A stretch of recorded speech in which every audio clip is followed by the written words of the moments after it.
Fox 9 Morning News at 7 a.m.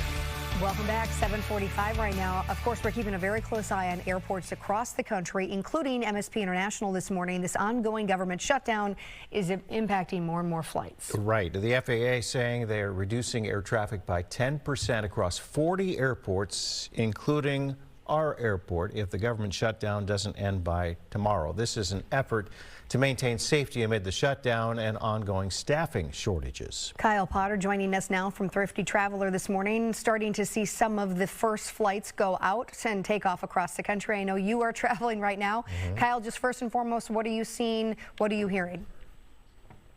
You know, right now it's kind of a quiet period. We're dealing with what we have been seeing for the last couple of weeks, which is, pockets of trouble around the country where there are shortages of air traffic controllers.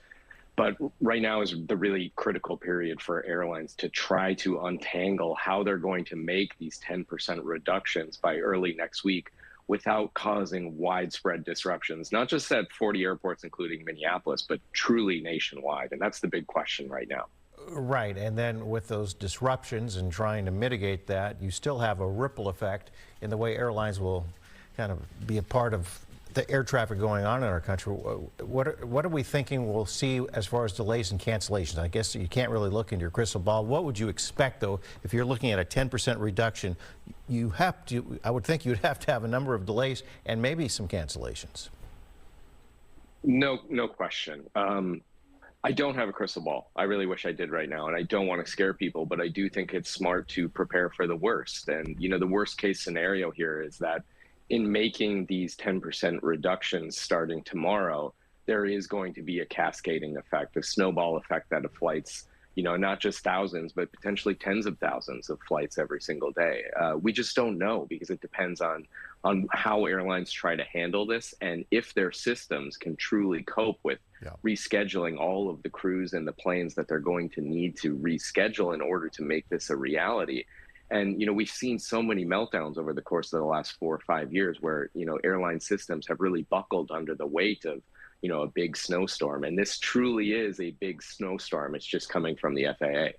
All right, Kyle, so big picture here. If you're sitting at home, maybe you have a flight coming up, even if it's not tomorrow, but in the next couple of weeks and you're looking ahead, what do travelers need to know? Let's say you have a flight, you get a canceled flight, or you have a flight coming up. What should we be doing?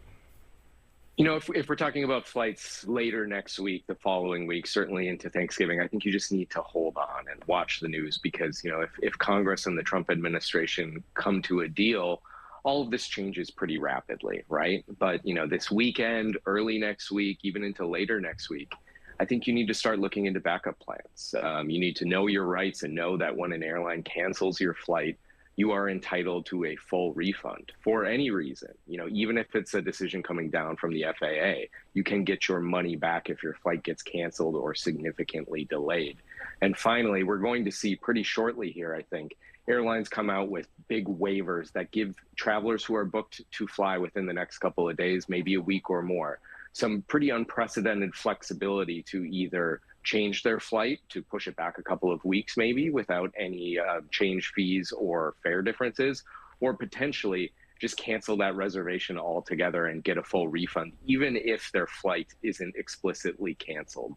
So the short answer is we need a little bit of time. We need at least a couple more hours, maybe another 24 hours to really gauge exactly how this is going to be implemented and what it means for everyday travelers. But everybody's going to need to pay really, really close attention. Yeah, no question about that. All right, Kyle, thanks so much. Kyle Potter from Thrifty Traveler with that insight for us on what the shutdown will be doing with our air traffic. Yeah, and we'll be checking in with you probably over the next couple of days. Right. Kyle, thank you.